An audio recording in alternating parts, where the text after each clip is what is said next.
Assalamualaikum warahmatullahi wabarakatuh. Perkenalkan, saya Muhammad Raihan, perwakilan dari tim Institut Agama Islam Darussalam Martapura. Pada kesempatan kali ini, saya akan memaparkan hasil kajian kami yang berjudul Pemetaan Riset Sustainable Development Goals atau SDGs, Insight Menuju Era Green Economy. Sejak Sustainable Development Goals atau SDGs diadopsi oleh Perserikatan Bangsa-Bangsa pada tahun 2015, isu tentang pembangunan berkelanjutan menjadi perhatian global yang sangat besar. SDGs terdiri dari 17 tujuan dan 169 target yang menjadi pedoman bagi seluruh negara di dunia dalam mewujudkan pembangunan yang berkeadilan dan berkelanjutan. Dalam konteks Green Economy, SDGs memiliki hubungan yang sangat erat karena keduanya sama-sama menekankan pada inovasi, efisiensi, dan keberlanjutan lingkungan. Namun, sejauh mana riset akademik benar-benar mendukung transisi menuju ekonomi hijau masih sangat jarang dipetakan secara mendalam. Beberapa penelitian terdahulu seperti Fonseca et al. 2020 dan Lelvilho 2021 hanya berfokus pada pendidikan dan kebijakan SDGs. Oleh karena itu, penelitian kami mencoba untuk menghadirkan sesuatu yang baru, yakni melihat bagaimana riset SDGs terhubung langsung dengan konsep ekonomi hijau melalui analisis bibliometrik. Penelitian ini menggunakan pendekatan kuantitatif dengan metode analisis bibliometrik yang bertujuan untuk memetakan perkembangan penelitian tentang SDGs dan melihat bagaimana riset tersebut mendukung agenda Green Economy.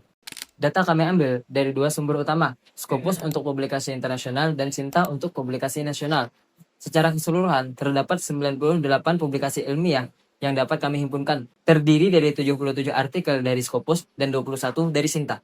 Prosedur analisis kami dilakukan dalam 4 tahap utama. Yang pertama adalah pengumpulan data berdasarkan kata kunci Sustainable Development Goals. Yang kedua, ekstraksi metadata seperti judul, penulis, tahun, dan afiliasi. Yang ketiga, analisis kata kunci untuk melihat hubungan antar topik penelitian. Dan yang keempat, visualisasi hasil menggunakan View as Power dalam 3 bentuk. Bentuk yang pertama, Network Visualization. Yang kedua, Overlay Visualization. Dan yang ketiga, Density Visualization.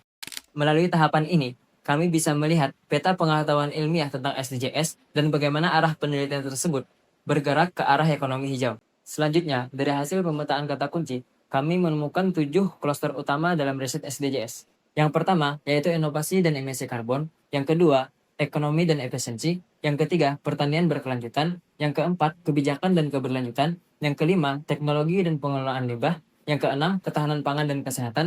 Dan yang ketujuh, bisnis berkelanjutan.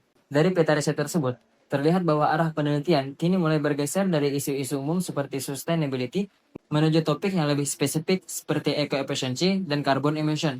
Dua hal ini menjadi aspek penting dalam membangun ekonomi hijau. Warna yang terlihat terang dalam peta visualisasi menandakan tema yang aktif diteliti saat ini, sedangkan warna yang lebih redup menandakan tema yang masih jarang diteliti, seperti greenhouse gas emission dan organic farming.